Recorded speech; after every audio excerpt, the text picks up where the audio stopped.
Can you spot an upcoming tyrant? I don't believe that humans are as predictable as machines. However, some human behavior is easy to recognize and quite predictable, once you know where to look.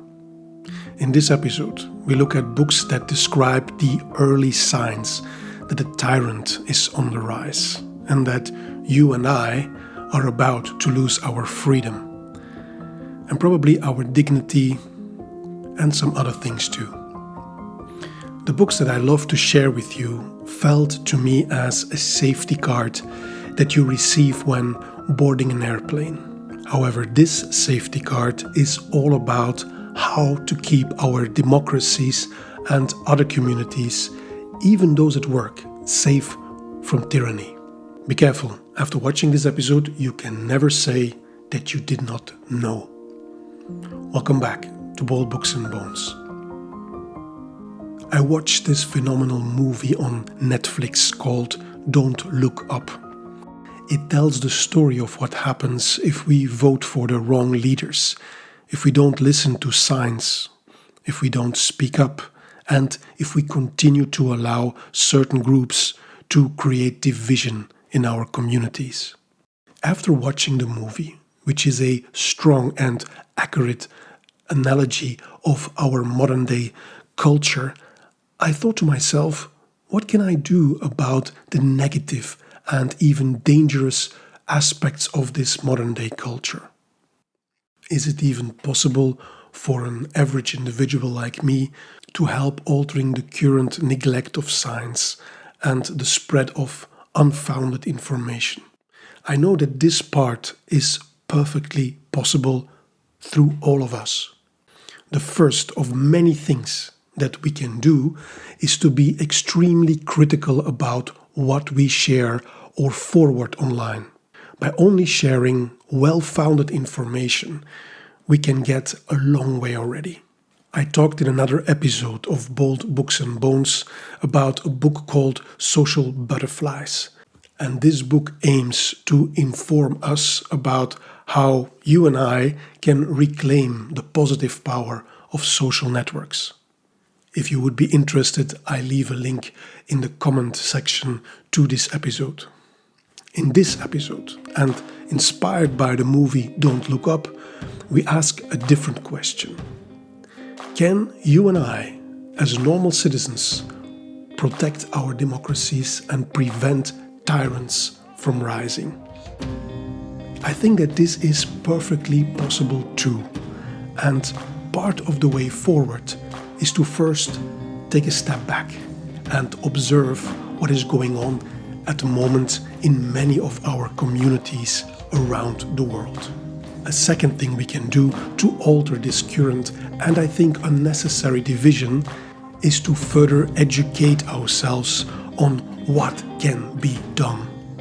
In short, what are our options?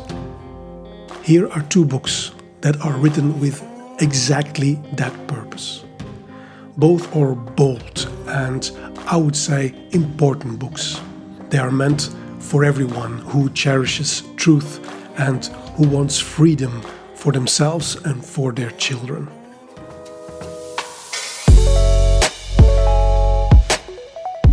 The first one is called On Tyranny and is written by Snyder. The author makes it incredibly easy for us, because in just 20 short chapters of a few pages each, he describes how we can detect early signs of tyranny, and more importantly, he also describes what you and I, as normal citizens, can do to protect our communities from falling into the hands of a tyrant and his or her followers. The book begins with a thoughtful opening quote by Leszek Kolakowski. He once wrote, "In politics, being deceived is no excuse." This quote sums up pretty well what this book is about. It demands us to educate ourselves on how we can protect what is dear to most of us. If we belong to a generation that is born in a democratic society, we might live with the illusion that freedom and democracy are a given. We might think this is the way it is, and it is always going to be like that. However, if we look at history, even recent history in Europe, the Middle East, and other regions, we see that democracy was and is never a given. It is a bit like if we go into a lake, then we need to know how to swim so we can enjoy the water. If we don't know how to swim, we will drown. If we live in a democracy, we need to know how to protect and sustain it. If we don't know how each one of us can do this, we lose it all.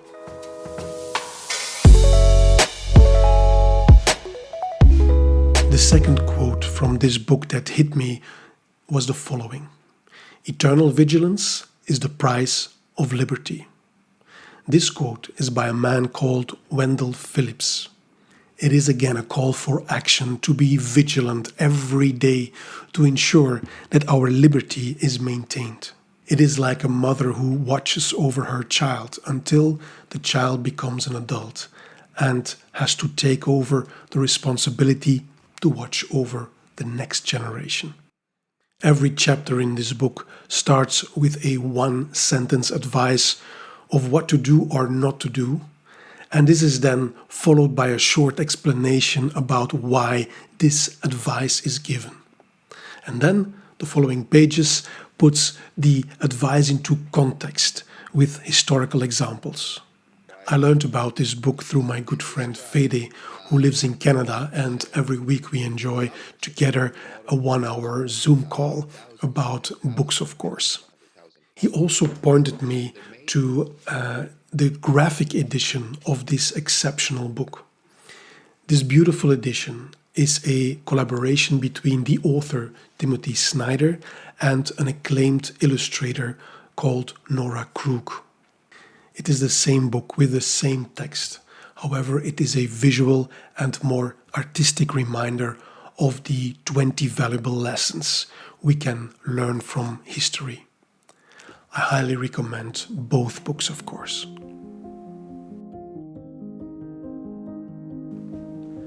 The book Tyrant, written by Stephen Greenblatt, uses a very different angle to convey, I would say, the same important message as the first book does.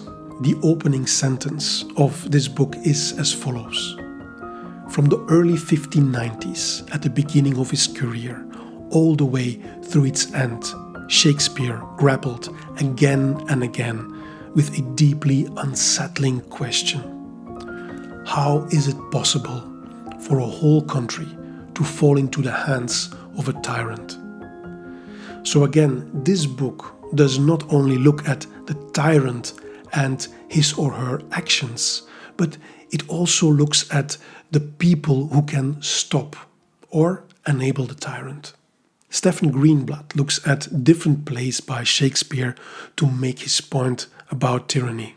I am not an expert on Shakespeare, far from it, but I just know enough to understand that his theatre plays are not just any theatre plays, but incredible, insightful human stories that convey so many truths about our human nature.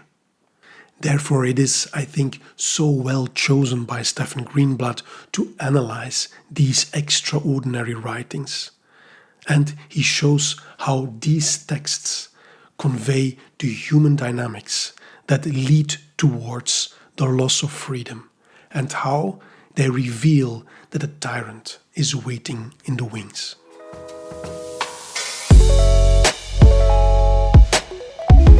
I think it is a highly original approach by Greenblatt. Each chapter in his book touches upon different relevant elements that shape the way to tyranny and that creates the often irreparable consequences of a tyrant's actions. He looks at what Shakespeare has to say about party politics, about fraudulent populism, about the enablers of the tyrant, about the instigators, and so on. In this book, he shares insights from plays like Henry VI, Part 1, 2, and 3, Edward III, Macbeth, and, among others, the famous play called King Lear.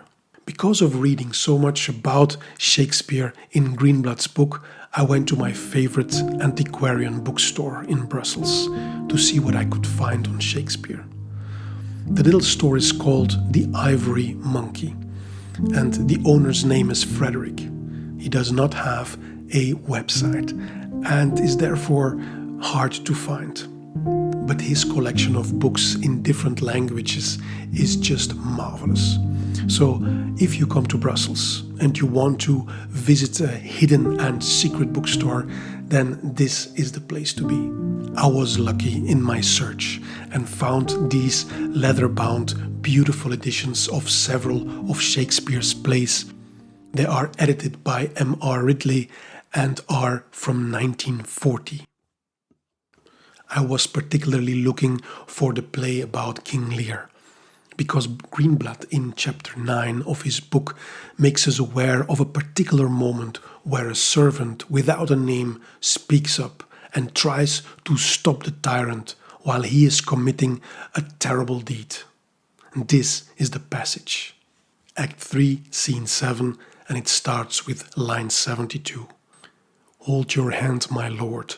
I have served you ever since I was a child, but better service have I never done you than now to bid you hold." Greenblatt makes us aware that in this nameless servant, Shakespeare describes a man who refuses to remain silent and watch. Instead, he stands up for human decency. Although he is a very minor figure with only a handful of lines, Greenblatt calls him one of Shakespeare's great heroes. The books On Tyranny and Tyrant are timely books that are in the first place written for people like you and me.